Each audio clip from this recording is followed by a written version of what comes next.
Hi, I'm Rob Vanstone, and welcome to the 68th edition of the Rider Rumblings video podcast. Each week we pick a corresponding number of a player or past players to the number of the podcast. I didn't articulate that very well, but this is number 68, so we look at some memorable number 68s. The current number 68 is Thaddeus Coleman. There's Dominic Picard. There's why is Andrew Green not in here today? I was just gonna say Andrew Green. So there's a few. One of my favorite all-time 68s, the Angry Frenchman, as you mentioned, Dominic Picard. What a great guy he was. Huge Pats fan too. And Laurie Skolrud as well. So there's some 68s. Legend. I don't need to introduce this person, but I'm going to dutifully do so anyway. We're very honored today that Rod Pedersen is with us. Rod is the host of his own eponymous sports talk show, which is that wonderful. A compliment? I wanted to get eponymous in. So he's the host of the Rod Pedersen Show, Thank you. which just finished recording its 74th episode. Dan Rashovich. Chris DeFrance, Dan Rasovich. So they've overtaken us in the past. TJ Oshie. TJ Oshie, yes. Good one. Thank you. So we're going to yak about all things Riders and perhaps a few things tangential, as we tend to do. But Murray McCormick, by the way, is not with us. We were thinking of going with an empty chair. That seems to be fashionable lately. But he's on holidays, so we're doing this in memory of Murray. He'll be back next week. Hi, Murray. Hi, Murray. Rod, what do you make of this? Let's just drill right down into the Rider game on Saturday against Montreal. What's your take on those proceedings? Riders win 27-25. Well, they were favored by 6, which I thought was a generous spread. Yeah. And I don't know why it was that. Well, I saw everything from 6 to 7.5 points. I just thought that seemed a lot based on the last time they met, the rain-shortened game, which I was watching at a family reunion in Calgary and couldn't believe they ended that game. And I thought the Alouettes would have a bit of a chip on their shoulder coming in because of that. And I think they did. It just wasn't a storyline that anybody talked about. But Riders at home are now 6-1. They've really made that an inhospitable place to play. Clearly, as each game goes on, we are seeing that this is a team. As much of a team as I've seen in a long time. Like, they love each other. They love their coach. And they're never down and out. Obviously, they're always going to come back because we've seen that 3 comeback wins by Cody Fajardo in now. The last 4 home games. The only thing about that game is it kind of looks like all the rest. Rather low scoring, I'm talking about home games. Not the biggest of plays, not huge deep bombs or kickoff returns, touchdowns. Timely plays. Yeah, for sure. But they just all kind of seem the same. But that's fine. I'm enjoying being in the crowd, marveling at how loud the fans are, and just kind of watching. Since I was a little kid, I enjoyed watching a season, no matter the sport, from birth to infancy to toddler to elementary to, you know what I mean? The growth of a team come together through a season. Sometimes they come apart through a season. We've seen that too. This team's coming together, and it's fun to watch. I've noted this before. I mean, you've covered, you've voiced the Rough Riders for 20 years, and some great ones within that span. And some bad ones. Your first one wasn't the most memorable. But that's what's awesome about that. And even at the time, I remember thinking in 1999 when they were 3-15, what am I learning here? And it'll never get worse. And statistically, it never did get worse. I'm like, anything else came close once and almost a couple of times. But my thinking was it'll only go up from here. And for the most part, it did. Over that span, I try to think of, or the span that people will remember with some clarity, I try to think of teams that might be comparable to this one. And obviously the book is not yet closed on this edition of the team. They're 2/3 of the way through the regular season. But I see some Ken Miller rapport with the coach in this team. It reminds me of the early Ken Miller years when you could see that the players liked their coach. The whole is probably greater than the sum of the parts. And you've got this emerging quarterback who as a 27-year-old, as Darian was in his first full year as a starter, just takes that opportunity and shows that he's the guy.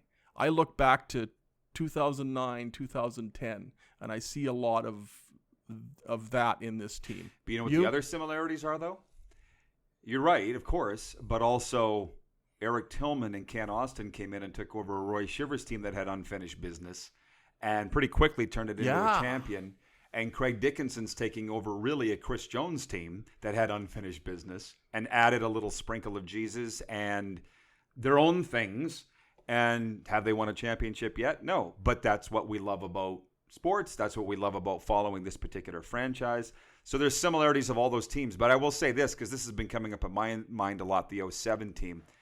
They were not the most talented bunch in the world. No. They weren't. And this team, tight. right from the start, Craig Dickinson has said, we are not the most talented team, but we believe in each other and we play as a team. And I would say this team is infinitely more talented than the 07 team. I'm not joking. Yeah. They just scratched and clawed and fought in 07. They were going to fight you on every play all game because they had to. This Rider team, I don't see that in them yet. That may be coming. They're more talented. They're way more talented. And it's just funny what a quarterback can do, because this receiving group at the start of the year, people had it ranked 7th. Yeah. And now look perhaps at generously. And now look at him. Yeah. And why is that? Because of the guy that's pulling the trigger, right? And if I don't know if I'm what the question was almost, other than to say that I was wrong about a lot of things with this team. Me too. I didn't have them picked to make the playoffs.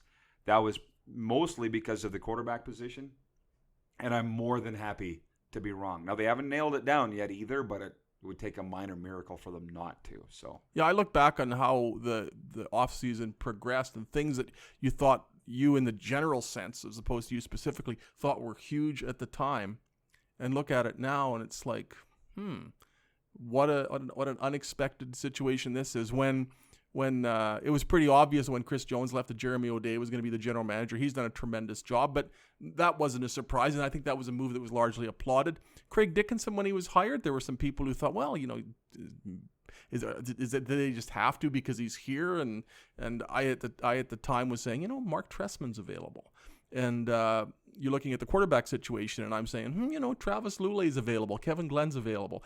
Cody Fajardo signs as a free agent around the same time the Riders signed William Powell, which kind of got overshadowed because of the Bo Levi Mitchell situation. They re-signed Zach Collaros, which I don't think went over especially well. So amid all of that in mid-February, they very quietly signed this quarterback named Cody Fajardo to a 1-year contract, and it gets totally overlooked. But he has, at the risk of exaggerating, he's saved their season. 3 plays into a season, you lose your starting quarterback. We saw that happen with Darian in 2015. We saw that happen with Ken Austin in 1991. That can be catastrophic. Well, he has saved this season. He's single-handedly saving the season and single-handedly filling that stadium. I mean, I got a lot of American football friends that sometimes they can see the Rider game, sometimes they can't, but they're calling me and saying, what's this guy all about? Fajardo, and because they haven't seen him live, they don't know anything about him.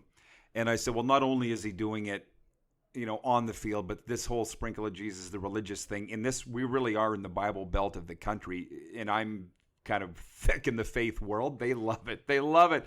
How can you not love a guy if he's giving credit to the man upstairs or whatever, because he's saying it's not me. Yeah.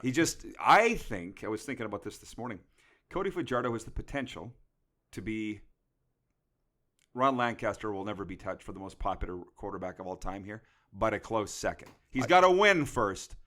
But he's on that way. That's the love I feel for this guy. You know what it reminds me of? John Lynch sent me an email, something I'd already noted. John Lynch, a frequent guest on the Rod Pedersen show. My show. surrogate father. We should have brought your little sound effects. Very Winnipegish. Which they use in Winnipeg. It's become Winnipeg vernacular now, by the way. It's going to be fantastic. Mm-hmm. John noted that he sees some Glenn Dobbs here. Now, we're both too young to remember Glenn Dobbs, but he was very quickly a phenomenon in his first year as a Rider quarterback. I mean, from the moment Glenn Dobbs got here in the winter, he was huge. It took a while with Cody Fajardo, but irrespective of that, in that first year, people not only liked the quarterback a great deal, but they liked the person, the charisma, his ability to not only excel himself, but I think bring the best out of his teammates and be a leader at such a young age. I mean, Glenn Dobbs was in his early 30s, but people just rallied around him. He had that charisma. I think if you look at that whole package, I think there's a very good Glenn Dobbs comparison here, acknowledging that I wasn't alive then, even though some people think I was in 1951. Well, what I get out of that story is that the people here haven't changed since 1951. No. That's what I hear when you tell me that, which is true. There's this perception across the land that all we have is the Riders, and the Rush would take umbrage with that, but really, they're right.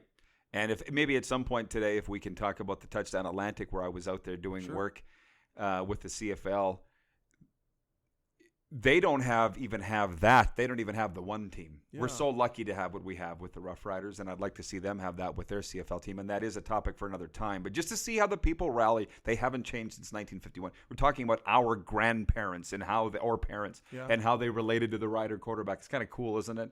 That the faces have changed, but the love for the team is not. My mom and dad moved here from dad was born in Wales, mom was born in England, and they moved here from England in 1956, right after the Ryder plane crash. So their first knowledge of anything related to the Riders is the city in mourning. So mom was the football fan. She never saw Glenn Dobbs play, but very early in going to football games with my mom, it was always mom and I, she told me about Glenn Dobbs, this Glenn Dobbs, character. She never saw him, but it gets passed on. And she realized pretty quickly what an absolute icon he was. And it's still early in the game for Cody Fajardo. He's started 11 games, but you just wonder where this could be going when you look at his productivity and his personality. He's got everything you could imagine. And by the way, when you talk about, because as you said, the chapter has not been finished yet. But I'm, kind of examine who should get the credit for where they are. Because 8-4, I would have at most picked 8 wins for this team this year. I might have picked the inverse of 8-4 at this point. Right. So who gets the credit? And when you mentioned the coaching thing, that's the one thing, a benefit that I've had from not only being on the inside of this current regime, but for the last 20 years. I have a feeling for how things go. And Craig Dickinson was the only logical choice to replace Chris Jones for a myriad of reasons. But the biggest one was that Chris Jones locked up all his assistants and coordinators for 2019. So if they were to bring in somebody new outside of the current coaching staff, they would have had to make changes. Because let's just say they brought in Paul Lapalese, which Lapo would have liked. You're not keeping Stephen McAdoo around. You're probably not keeping around the O-line coach. Like all of a sudden you got to start throwing guys overboard. So they were handcuffed that way. Or if they could have gotten Jamie Elizondo, everything changes. Whoever it is, for sure. But they weren't allowed to do that. They weren't even allowed to interview for that. And I don't even know why, because I still think why they even asked for permission to talk to those guys, because I believe it was Dickey all along. And you've seen now, because I know how much the players love him.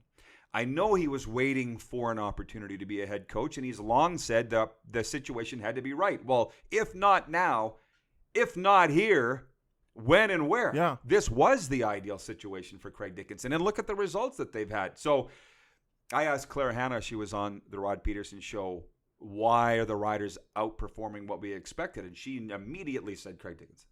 And she's down there every day, in the trenches. So I'm like, because I was thinking Cody Fajardo, you and I both said he's single-handedly saving their season. That goes to the general manager, Jeremy O'Day, who identified Cody Fajardo. And yes, people in the league are saying the Riders are lucky. They got lucky that Fajardo's performed. And I say that's wrong, because I don't believe in luck. And I know Jeremy well enough to know he would have put the work in and known exactly what he was signing. Nothing that goes on over here with Jeremy O'Day is by chance. Nothing. It's an insult to say that they got lucky. And I also know from the Riders' perspective, they would say, man, maybe we are lucky. So what? Yeah. It's working out. I mean, they've been a very unlucky franchise if you look at their history. So equilibrium is taking shape here. But Jeremy O'Day sat in this chair before the regular season started. And Murray and I asked him specifically about their comfort level with the number 2 quarterback, given the demonstrated fragility of Zach Collaros. And when you sign Cody Fajardo, I don't think you can necessarily think at that point he's just going to be our short yardage quarterback, because at some point there's a high likelihood that Cody Fajardo is going to get hurt. So you have to be pretty confident at that time that if you're thinking of Cody Fajardo as the next man up, that he can play.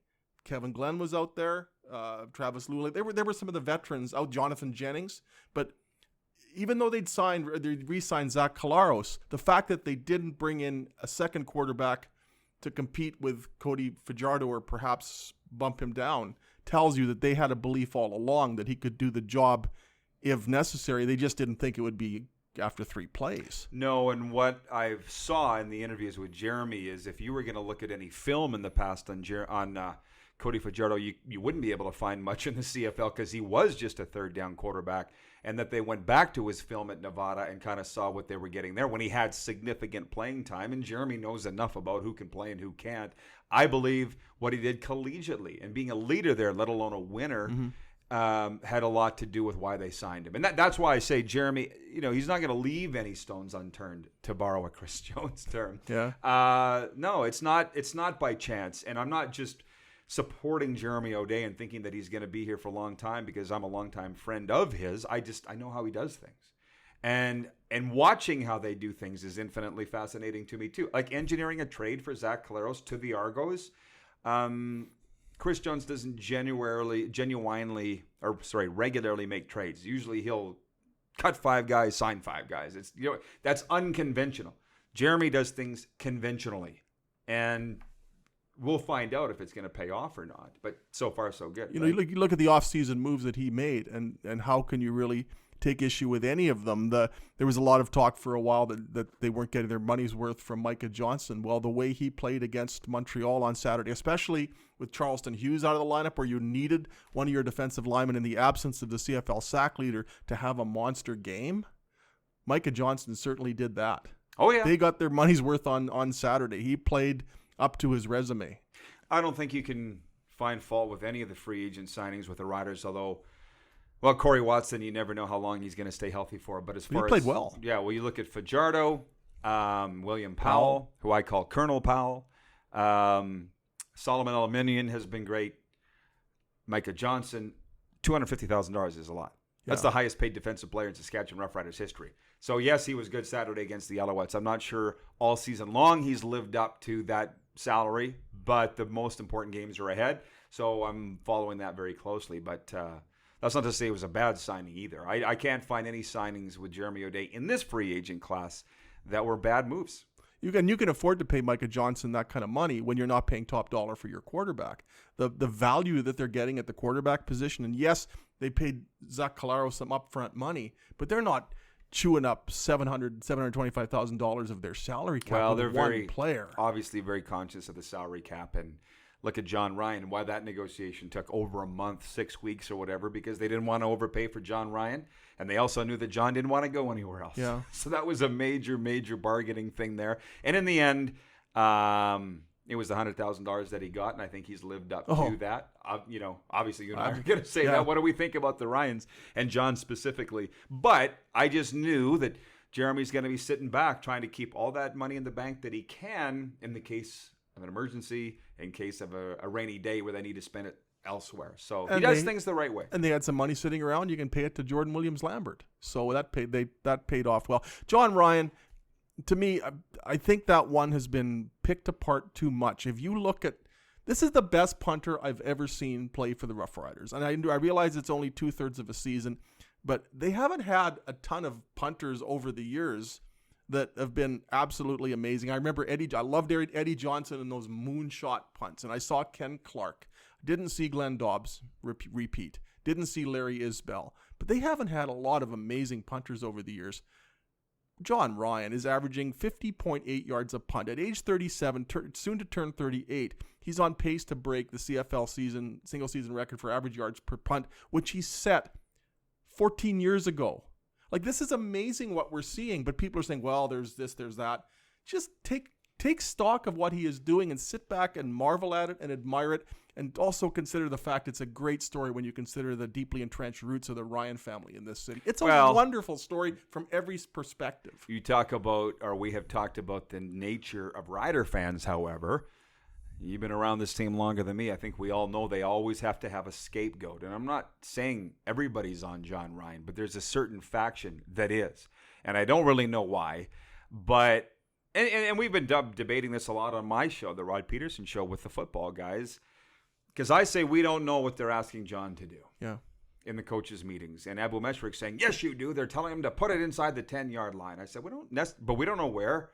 In the middle of the field, outside the numbers, we don't know specifically what they're asking him to do. So I think even if you ask John, he would say it's been an adjustment. How wouldn't it be? Yeah. To come from the NFL to the CFL. But he grew up on these fields. And just this last game, because of the furor over John's stats, I really watched closely what he was doing. And I assume you were too. I mean, he was nailing it high and deep, and it was landing on the numbers almost every single time. And the net was mid-40s. Yeah, like 43.2. The coverage was way better. And that's been an issue. The game in Winnipeg, there's 3 guys that could have and should have tackled the returner. The Riders were flagged for no yards, and he still returned a punt for a touchdown. Now, if you're not out kicking your coverage if you're getting penalized for no yards. By the way, 76 Grey Cup, Riders are penalized for no yards. Bill Hattanaka still takes it all the way for a 79-yard touchdown. They got penalized for no yards. It happens again. Why did I mention that? I don't know. But speaking I told you we'd go off on tangents. Speaking of not knowing what they're asking him to do, look at Jamie Borum, who would put his head down, shoulder into a returner, and then separate his shoulder or something. So you look at John, and there were some return touchdowns against this team, and I'm watching the angles he's taking. Sometimes I wonder how hard he's trying to make a tackle versus just get in the way or slow him up for somebody else. I don't think you want your punter in there, particularly not John Ryan, making tackles, because you don't want to see what happened to Jamie Borum. Yeah. But we don't know what Craig Dickinson's strategy is on that. Do you want your punter making tackles? I don't think so. Because I also saw, if you remember 2015, Kevin Glenn separating his shoulder trying to cover an interception return. You don't want that. So, like you say, enjoy what you're seeing in front of you. This is a very special thing, having John Ryan punt for the Saskatchewan-Roughriders. Totally it's special for them, and it's special for us. And for anybody to have a scapegoat or actually make him the scapegoat is unfortunate. But I'm not surprised either, because last year it was Stephen McAdoo. Probably for 2 years before that it was Chris Jones. Couldn't be Jones last year because they were winning games. Couldn't be the quarterback because they were winning games. So now it happens to be John Ryan for now. We'll see how long it lasts. So looking ahead, you're more prescient than I. What do you see for this team over the final 6 games of going into the playoffs? And we're going to hold you to it. You'll forget. Somebody asked me Saturday night where I saw the Riders finishing. And full disclosure, having said I picked them 4th going into the season, obviously I have no idea where they're going to finish now. But I've said 2nd. And, of course, people write in and say, well, what are Calgary and Winnipeg going to do? And I said, that's up to them. Because if the Riders win the right games against the right teams, they will finish 2nd place. Shoot, they could finish 1st. Yeah. Right? They're certainly within the You win in Calgary, you beat Winnipeg at home, and you are set up. So Calgary, I see no reason to believe they're not going to continue on the trajectory they're on since Bo Levi Mitchell's come back and he's healthy. Doesn't have a half a season of wear and tear on his body. They look sensational. And Winnipeg is Winnipeg. I'm sorry to say. Things don't seem to be settled over there. Despite the Banjo Bowl and what they did to the Rough Riders that day. That was going to be their day from the minute they ran out of the tunnel. Yeah, and they've had Banjo Bowls like that before. That doesn't necessarily portend a championship season. And I'm not joking when I said the only thing that'll stop the Bombers is themselves. And I know it ruffled a lot of feathers over there. But then you see the Andrew Harris positive steroid test. That's stopping yourself. That's getting in your own way. Yeah. And then the quarterback getting hurt's nobody's fault, but it did happen. And I think with Paul LaPolice, God love him, and I see that I'm not the only one that feels he's the best offensive coordinator in the league. You can devise a scheme 1, 2, maybe 3 weeks for Chris Streveler to look like a star. I don't think you can do it over 10, 11, 12 games and win a playoff game with him. And you play like that. You play fullback playing quarterback for an extended period, especially the way quarterbacks are falling this year. That's a short-term fix. Tim Tebow won a playoff game for your Denver Broncos. Demarius Thomas versus Pittsburgh. Where is he now? And that was the last touchdown pass he ever threw in the NFL. Was that playoff game? You see what I'm saying? Against Pittsburgh. Yeah, that is it's almost a gimmick move. And Streveler played well against the Riders. He's played well in spurts.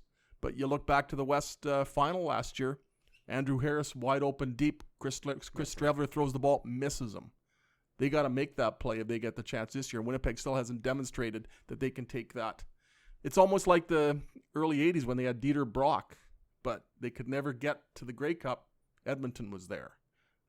Can they do it now? Calgary is there. Can the Riders ascend to that tier? But the thing is I think their problem is mental. Not physical. I think they have the personnel. At some point, they're going to get Matt Nichols that front back. Seven, that defense? Before the end. They have all the personnel, but a lot of it is between their ears, and a lot of it, I'm afraid, is with their coach. Like, I'm a Mike O'Shea fan. Not that he's doing anything wrong, but in that locker room, when you've gone 29 years without winning a Grey Cup. Side story, I'm in Notre Dame Sunday night calling a Hounds-Broncos game. The radio guy for the Humboldt Broncos is Roy McGowan. He's from Winnipeg. Comes up, introduces himself, and he says, I'm 28 years old, and I've never seen the Bombers win a Grey Cup in my lifetime. That really I was 25, and I'd never seen the Riders win a Grey Cup. Right, and that was, it probably felt forever, right? So, you were born in 1941? 1964. Oh. I actually watched the 66 Grey Cup in a crib. I was 2. So technically, you were alive. Barely. You were alive. But I don't remember it. So you get my point. Yeah.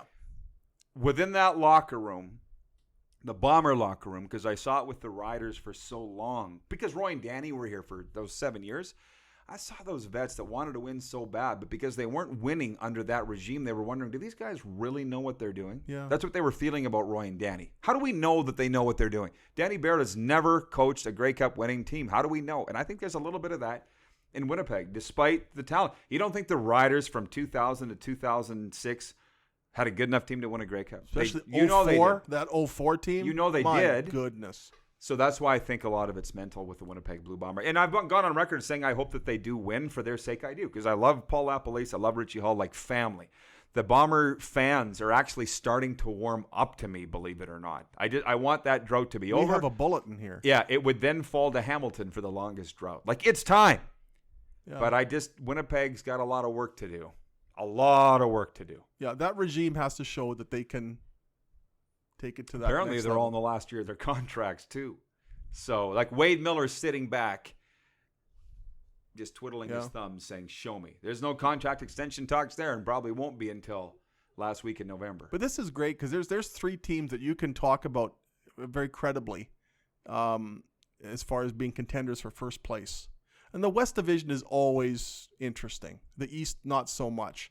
But the West is always interesting. But I don't remember the last time that there were 3 teams that I don't know if the interchangeable is the word, but you can speak positively about so many aspects of their team and tout their chances and make a good case for it. Well, it's not rare. I mean, 3 teams, that's pretty. Well, that's pretty cool. The year that the Riders finished 7-11, which was 2011.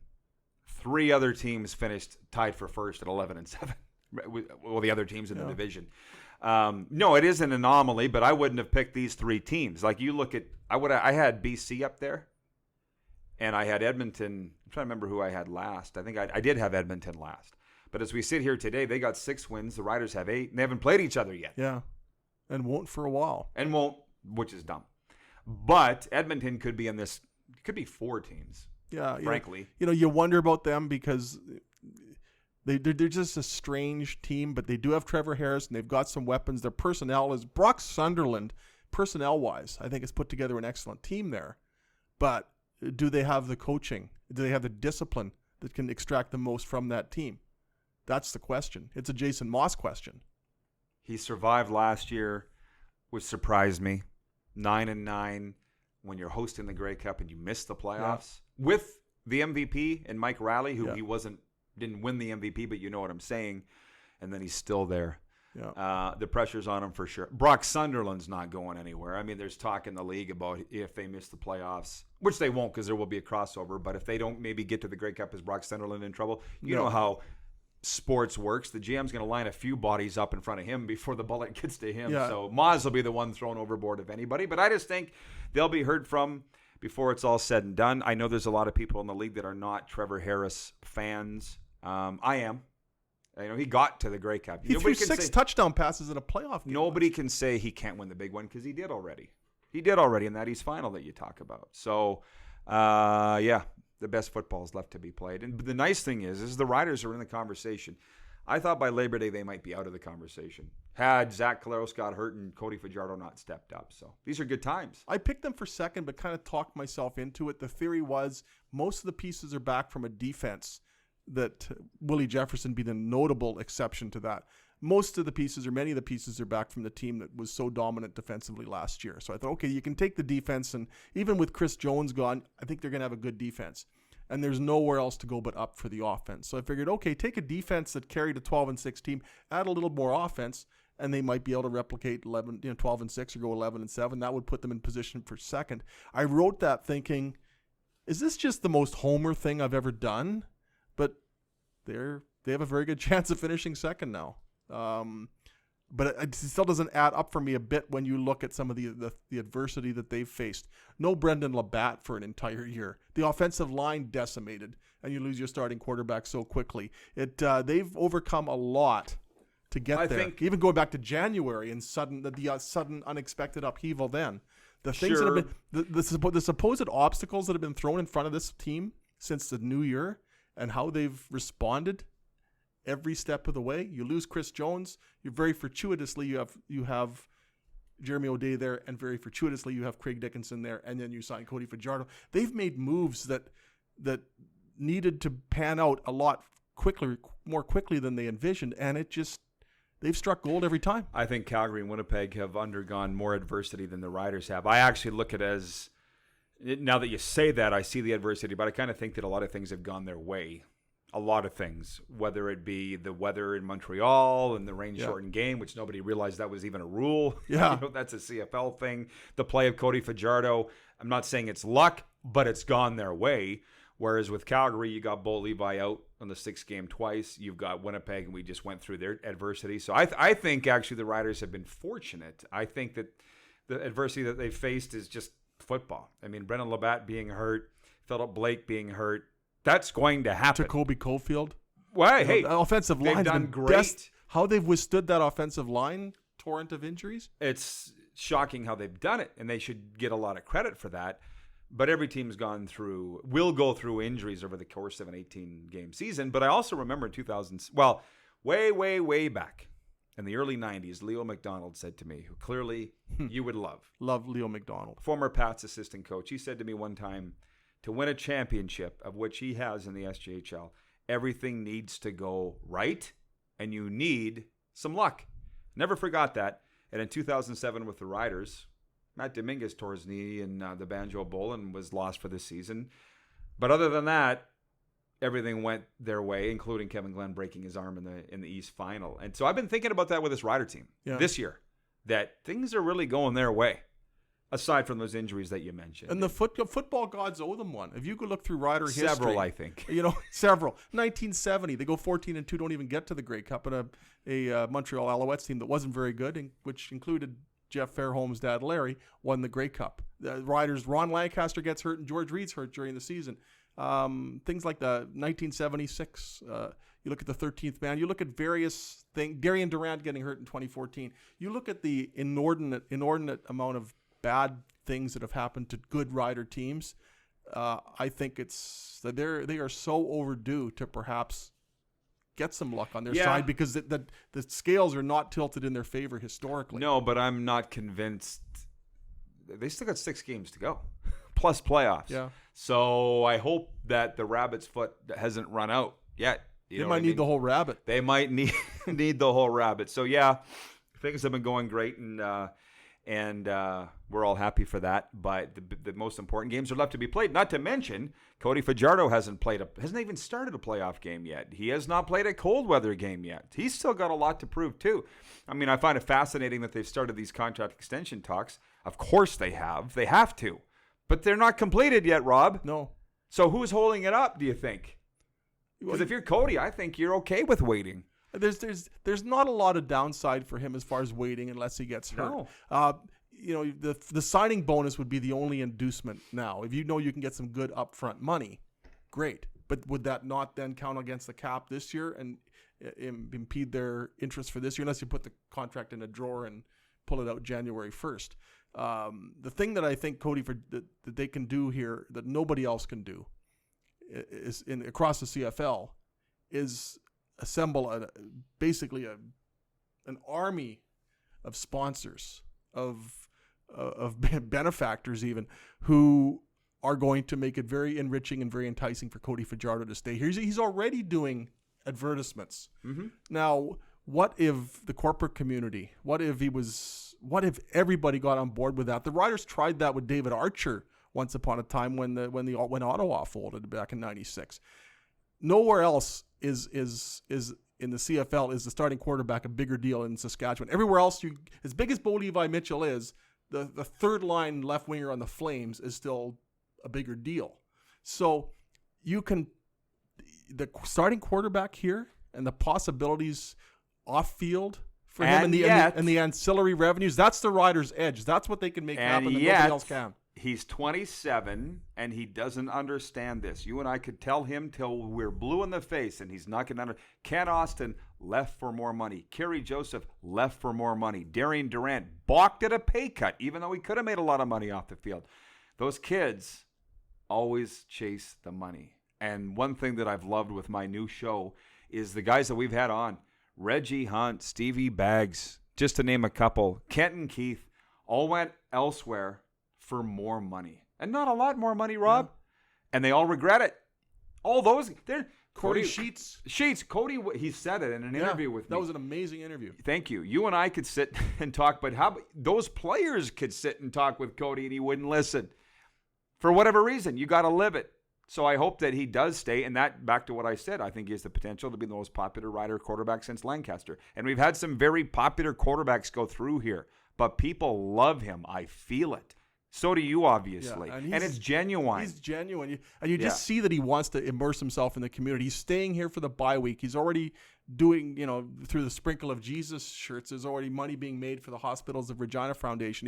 He's such a tremendous person. He's amazing. And what if he were to sign a long-term deal and just be almost rubber stamped as the guy for an extended duration? How popular could it be or how popular could he be if they get on a roll here? Oh, there's no reason to think, or continue to be on the roll. There's no reason to think it won't continue. And I do these talk shows all across the land, and people keep asking me, "When's he going to fail? When's he going to fail?" And I said, "Well, he hasn't. He's had a couple. Now he's had 2 tests that he's failed. One was the Calgary game here, where he served up a couple bad picks, and then the Banjo Bowl. And I was on the radio with TSN Winnipeg, and Chris Walby made a very good point. He goes, "I don't think he can handle the noise here," and I think he struggled on that day. But that's not to say he's not going to learn. No. That's what the regular season's for, is that. And then those cold weather games. He's a California kid, played at Nevada. He's never, other than his CFL time, he hasn't really been in the weather conditions. So we'll see. But again, he's passed every other test. Labor Day Classic was a test. Yeah. These game-winning drives have all been tests. And he's passed all of them. So I don't think there's any reason to think that it won't continue. No, as long as he stays healthy, I think it's going to keep improving. And you can tell that he's determined to get better. After the Calgary game, they lose 37-10. And he was very frank afterwards. He said that other teams are going to emulate what Calgary did against us defensively. He has to adapt to it. And he did adapt to it. They kept winning. The offense lost some of its explosiveness, but not its resourcefulness. And when they needed a play or a series of plays, as was the case on the Labor Day weekend, he came through.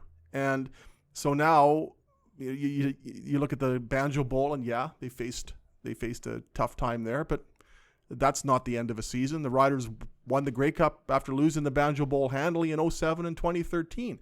But how did he respond to that Banjo Bowl? Every time it seems that you throw something in front of him, his next performance makes you realize that he's taking this and learning from it, absorbing it, and becoming a better quarterback as a result of it.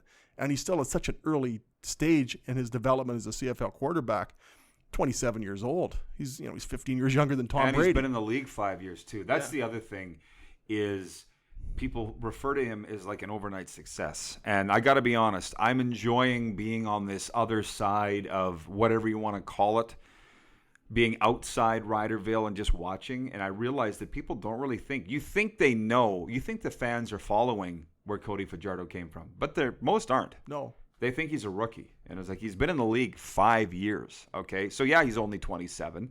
But he's got some veteran status to him. He's been in some big playoff games. 2017 East Final comes to mind. He had Tony Gabriel them in 2017. Right. Right. Nobody remembers. Maybe you should write about that. But where was Jesus with us that day? But anyways, people were screaming Jesus. But my point is, he's not an overnight success. No. He's been around. And one thing, too. He's learned from some very good people. Sure. Ricky Ray, Travis Lule, Exhibit A and B, not to mention the coaching that he's got, Mark Trustman, too. But one thing that I enjoy also in my new life is my phone's ringing from people that I would never think. And it's people across the league, both current and past, that know that I'm not going to be talking to the Riders about what they say, and we sit and talk about quarterbacks and every position. And they have said the reason it's so hard to find quarterbacks, the next one, is that it's a very hard position to play. Don't discount sitting in those meetings and those practice reps, because Tino Sinceri, Seth Deggy, Brett Smith, Keith Price, it goes on and on and on and on, were rushed, signed, playing. Drew Willie even. Yeah. And if they'd been given the opportunity like Cody has, I'm sure it's been killing him the last few years to not be on the field in key situations. He's paid his dues, Rob. Yeah. That's the other thing.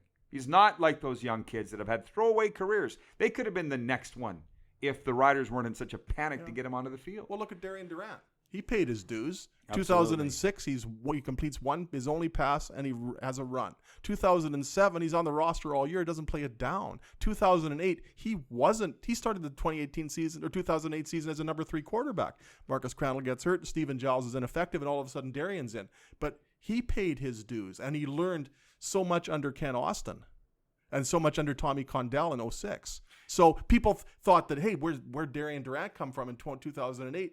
He'd been here since 2006 and had been a student of the game. So it wasn't like he was an overnight sensation. He turned 27 during his first full season as a starter. Cody Fajardo's 27. The career arc is somewhat comparable. Yeah. Well, and that's the thing that I've realized is not everybody dissects every minute detail of every player on the Rider roster. For a lot of these fans, particularly these current fans, their Rider fandom is 3 hours a week. And then they are in their life for the other 6 days and change. Do you know what I'm saying? Yeah. They don't know as much. I used to think when I was calling the games that everybody knew every detail about the players, and I realized they don't. The problem is when they're tweeting at you and sending you hate mail, you never know. Does this guy know what he's talking about, or does he not know what he's talking about? Which one is this guy? I got an email yesterday from someone criticizing the Rough Rider cornerback, Cameron Marshall. How many people used to say Corey Chamberlain? Right. Then you just toss them or hit them. It's amazing, but I don't want to discredit the fans. They're passionate and they're engaged, but sometimes the minutia that you and I tend to wallow in isn't the same that the general fan is concentrating on. And I'm not saying that's better or worse. That's just the mentality given some of the tenor of some of the correspondence that I received. If you're going to bitch me out or trash somebody, get their name right or get my name right. Because if you don't, I'm not even paying attention. Well, I still get Rod all the time. Sorry. I've even got a plaque. It's on, I got a plaque once upon a time. I got some award, and engraved on it was Rod Vanstone. My apologies. My only award, and What was it for? What was it? Some service to amateur sport or something. And it's Rod Vanstone. So and someone even started a parody account on Twitter, Rod Vanstone. So I have to give you credit for half of my name, because obviously I get the other day at the Rams game, somebody said to me, "Hi, Rod."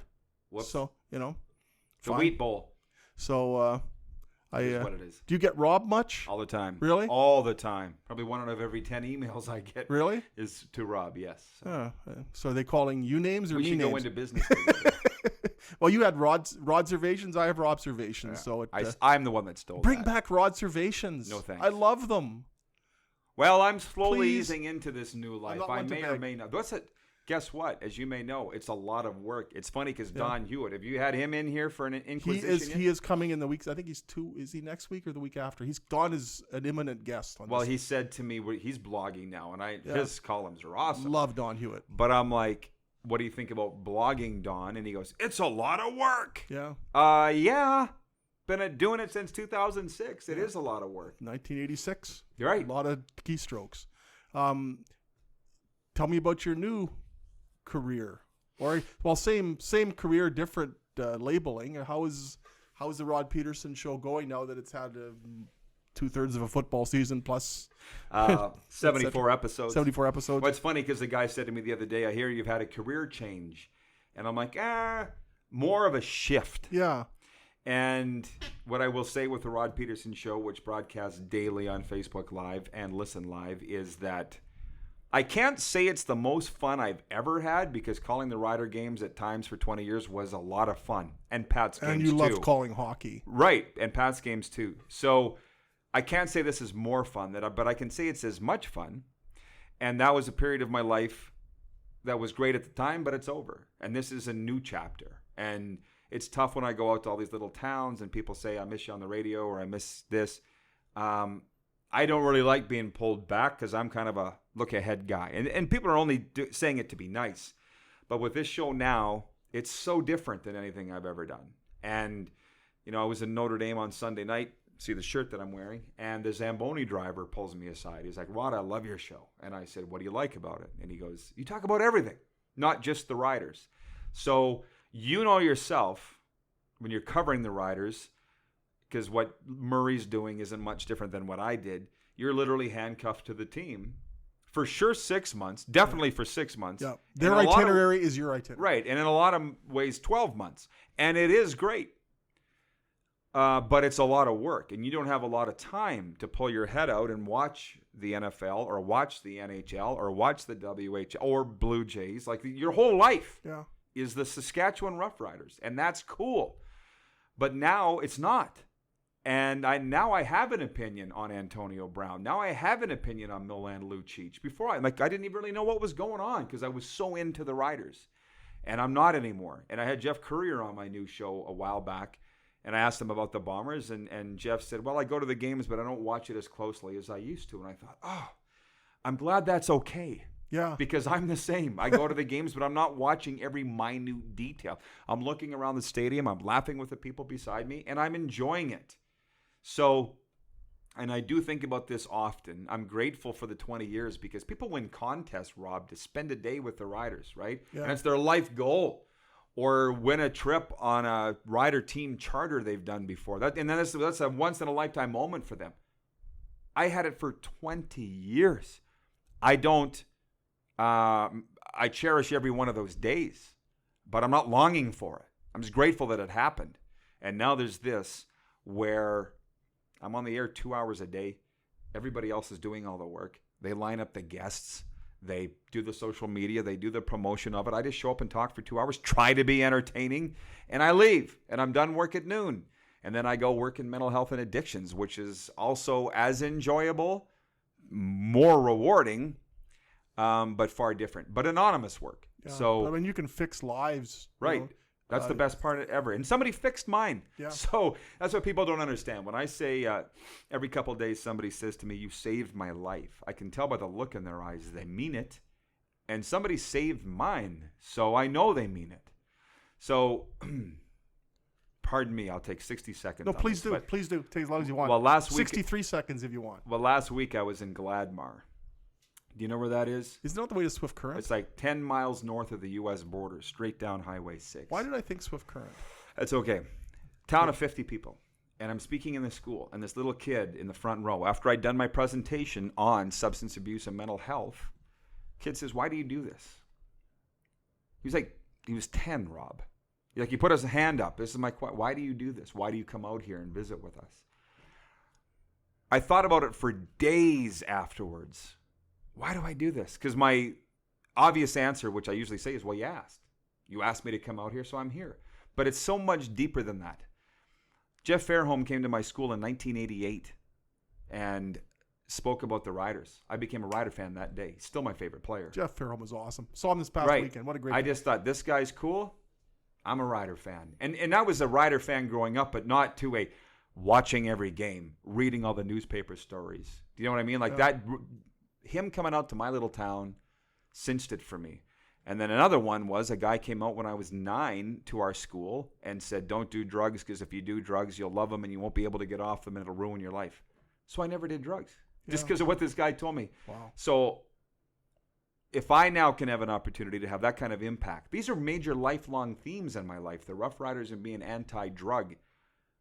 So how could I not pay back to some town that asked for me to come out? So I wish I could go back and tell that kid, this is actually why. Yeah. But I had to think about it for a couple of days because I don't really examine it that closely. But it feels good. It feels really good to go out and be face-to-face, shaking hands. And the other thing is what kids are dealing with aren't like what you and I were dealing with.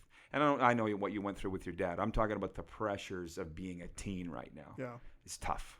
Really tough. You look at the right person at the right time in your life, and perhaps I'm getting too philosophical here, but I was 18 years old when my dad died. Yeah. And that sent me right off the cliff. And so I'm 20 years old, and all my friends have deserted me. Like pretty much everybody that I was close friends with was gone. So I was 20 years old. I was failing in university. I was drinking way too much. I was not going to a lot of classes. My average was not anywhere what it needed to be to get into journalism school. And suddenly I'd lost basically all my friends except the dog. So you talk about somebody saying to you, you saved my life. Dr. Mark Anderson, the principal at Luther College High School, basically saved my life. I wasn't an alcoholic. I wasn't on drugs, but I was going nowhere, right? Right person, right time, changed everything. Mark and Roxanne Anderson. They don't even realize they did it. And they didn't do anything consciously. They just showed me the right way to do things, almost as an example to follow. And I want to be worthy of this company, so I just tried to emulate them as poor an impersonation as it is. And right person, right time changes everything. I don't know what I would be doing today. And what would some of these people who approach you be doing today if you hadn't helped them? Right. Right? It's amazing. One person, right time, can change the next 50, 60, 70 years. One conversation can change somebody's life, and quite often it does. So that's what I spend the rest of my days doing. And I take particular pride in dealing with athletes, and a lot of times it's a coach or a GM will call me and say, will you come and talk to this player? Because we're at wit's end with him. Wow. And when I walk into a room and close the door, similar to this, and we sit down, they open up. Because I've been there. I've lived it. And a lot of times they just want to be heard. So I really like that. And what I love about it is I can work in all these sports. Yeah, look at all the SJHL stuff that you're doing. Right. But lacrosse too. Yeah. And football. And then the impact when you have the players' parents or family saying, come down and visit us. You always have an open invitation when you come through this town.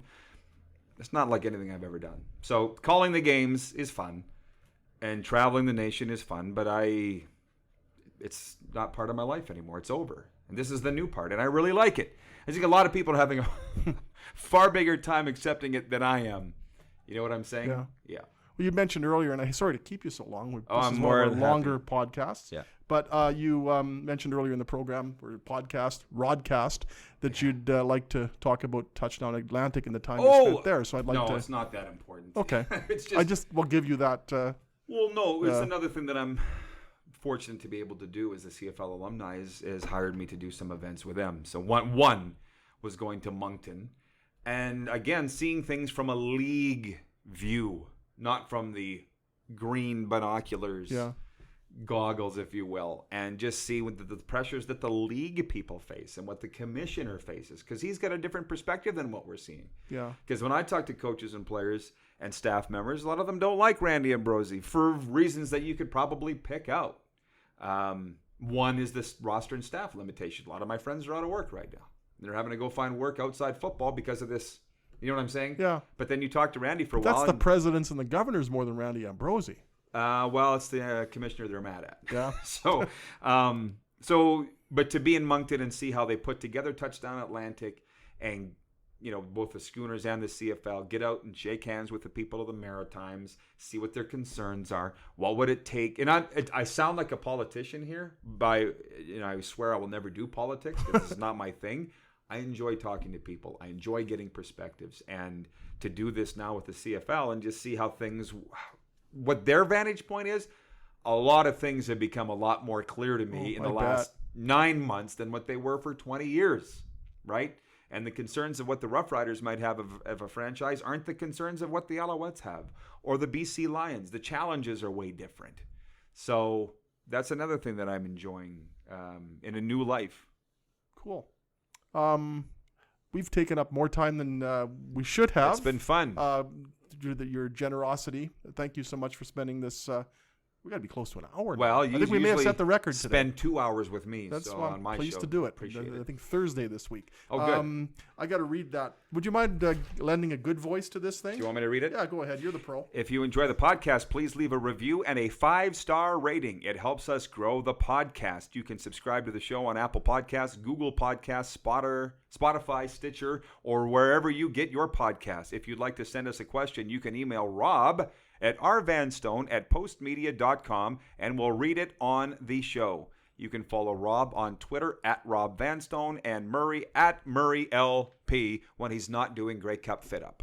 And it's Rob, not Rod, but I'm sure it'll go the other direction as it often does. Rod, thank you so much for thanks for having me. For joining us. Always great. It's been great, and hope we can do it again. Of course. Thank you, Robbie. Next week, we'll do number 69. Thanks for your time, and we'll talk to you in a week's time with the 69th Rider Rumblings video podcast. Take care.